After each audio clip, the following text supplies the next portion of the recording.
ಉಡಾಯಿಸೋ ಖಾರ ಬಣ್ಣ ರುಚಿಯನ್ನು ನೀಡುತ್ತದೆ. ಆಚಿ ಮೆಣಸಿನ ಪುಡಿ ಚಿಂದಿ ಉಡಾಯಿಸೋ ಖಾರ ಬಣ್ಣ ರುಚಿ. ಮಹಾರಾಷ್ಟ್ರ ಚುನಾವಣೆಯಲ್ಲಿ ಅಕ್ರಮ ಆರೋಪ, ಮತಗಟ್ಟೆ ವೆಬ್ಕಾಸ್ಟಿಂಗ್ ವಿಡಿಯೋ ಬಹಿರಂಗ ಇಲ್ಲ. ಕೇಂದ್ರ ಚುನಾವಣಾ ಆಯೋಗದಿಂದ ಈಗ ಸ್ಪಷ್ಟವಾದಂಥ ನಿರ್ಧಾರ ಬಂದಿದೆ. ವೆಬ್ಕಾಸ್ಟಿಂಗ್ನ ಸಿಸಿಟಿವಿ ದೃಶ್ಯ ಬಹಿರಂಗ ಸಾಧ್ಯ ಇಲ್ಲ. ಯಾರು ತನಗೆ ಮತ ಹಾಕಿದ್ದಾರೆ, ಯಾರು ಹಾಕಿಲ್ಲ ಅನ್ನೋದು ಅಭ್ಯರ್ಥಿಗಳಿಗೆ ಸುಲಭವಾಗಿ ತಿಳಿಯುತ್ತೆ. ಇದರಿಂದ ಏನಾಗ್ಬಿಡುತ್ತೆ, ಮತದಾರರಿಗೆ ಜೀವ ಬೆದರಿಗೆ ಹಾಕೋಕೆ ಶುರು ಮಾಡ್ತಾರೆ. ಗೆದ್ದವರು ಅಥವಾ ಸೋತವರು ನಮ್ಮ ಕಡೆ ಹಾಕಿಲ್ಲ ಅಥವಾ ಅವ್ರ ಕಡೆ ಹಾಕಿದ್ದಾರೆ, ಈ ರೀತಿ ಆಗುವ ಸಾಧ್ಯತೆಗಳಿರ್ತವೆ. ತಾರತಮ್ಯ ಮಾಡಬಹುದು, ಕಿರುಕುಳವನ್ನು ಕೊಡಬಹುದು. ಬಹಿರಂಗ ಮಾಡೋದು ರೂಲ್ಸ್ಗೆ ವಿರುದ್ಧವಾದದ್ದು. ಕೇಂದ್ರ ಚುನಾವಣಾ ಆಯೋಗ ಈಗ ಸ್ಪಷ್ಟವಾಗಿ ಹೇಳಿದೆ. ವಿಡಿಯೋ ಬಹಿರಂಗ ಪಡಿಸುವಂತೆ ಕಾಂಗ್ರೆಸ್ ಆಗ್ರಹಿಸಿತ್ತು. ಸುಪ್ರೀಂ ಕೋರ್ಟ್ನಲ್ಲೂ ಕೂಡ ಇದ್ರ ಬಗ್ಗೆ ವಾದ ಪ್ರತಿವಾದಗಳು ಕೂಡ ನಡೀತಾ ಇತ್ತು. ಮಹಾರಾಷ್ಟ್ರದಲ್ಲಿ ಚುನಾವಣೆ ಅಕ್ರಮವಾಗಿ ನಡೆದಿದೆ. ಕೆಲವೊಂದಿಷ್ಟು ಮತಗಟ್ಟೆಗಳಲ್ಲಿ ಟೈಮ್ ಆದಮೇಲೆ, ಅಂದರೆ ಆ ವೋಟಿಂಗ್ ಟೈಮ್ ಆದಮೇಲೂ ಕೂಡ ಅವಕಾಶವನ್ನು ಕೊಡಲಾಗಿದೆ ಅಂಥೇಳಿ, ಮತ್ತು ಬಹಿರಂಗ ಪಡಿಸ್ತಾ ಇಲ್ಲ, ಈ ರೀತಿ ಲಿಸ್ಟ್ಗಳನ್ನು ಕೊಡ್ತಾ ಇಲ್ಲ. ಕೆಲವು ಕಡೆಗಳಲ್ಲಿ ವೋಟಿಂಗ್ ಪರ್ಸೆಂಟೇಜು ದಾಖಲೆ ಮೀರಿ ಆಗಿದೆ.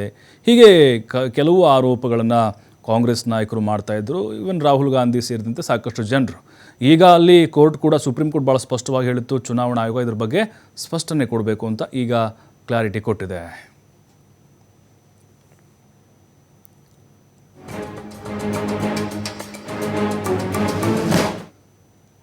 ಮತ್ತೆ ಚುನಾವಣಾ ಆಯೋಗದ ವಿರುದ್ಧ ಗುಡುಗಿದ್ದಾರೆ ರಾಹುಲ್ ಗಾಂಧಿ.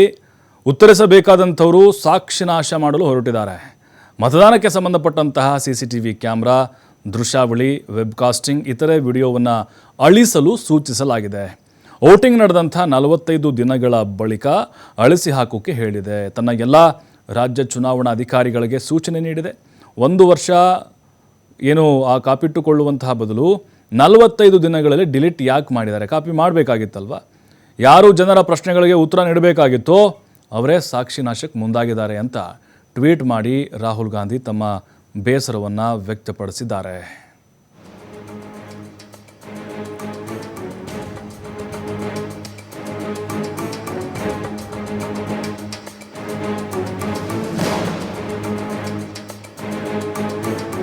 ನೋಡಿ, ರಾಹುಲ್ ಗಾಂಧಿ ಅವರೀಗ ಚುನಾವಣಾ ಆಯೋಗದ ವಿರುದ್ಧ ಕೂಡ ಕಿಡಿಕಾರಿದ್ದಾರೆ. ಯಾಕಂತ ಹೇಳಿದ್ರೆ, ಮಹಾರಾಷ್ಟ್ರದಲ್ಲಿ ಕೆಲವು ಮತಗಟ್ಟೆಗಳಲ್ಲಿ ಚುನಾವಣೆಯಲ್ಲಿ, ಅಂದರೆ ವೋಟಿಂಗ್ ಸಂದರ್ಭದಲ್ಲಿ ಅಕ್ರಮ ನಡೆದಿದೆ. ಕೆಲವು ಗ್ರಾಮಗಳಲ್ಲಿ ಆ ಜನಸಂಖ್ಯೆಗಿಂತ ಮೀರಿ, ಅಂದರೆ ವೋಟರ್ ಲಿಸ್ಟ್ ಎಷ್ಟಿದಾವೋ ಅಷ್ಟೇ ಮತದಾನ ಆಗಿಲ್ಲ, ಅದಕ್ಕಿಂತ ಜಾಸ್ತಿ ಪರ್ಸೆಂಟೇಜ್ ಆಗಿರುವಂಥ ಆರೋಪವನ್ನು ಕಾಂಗ್ರೆಸ್ ನಾಯಕರು ಮಾಡಿದರು.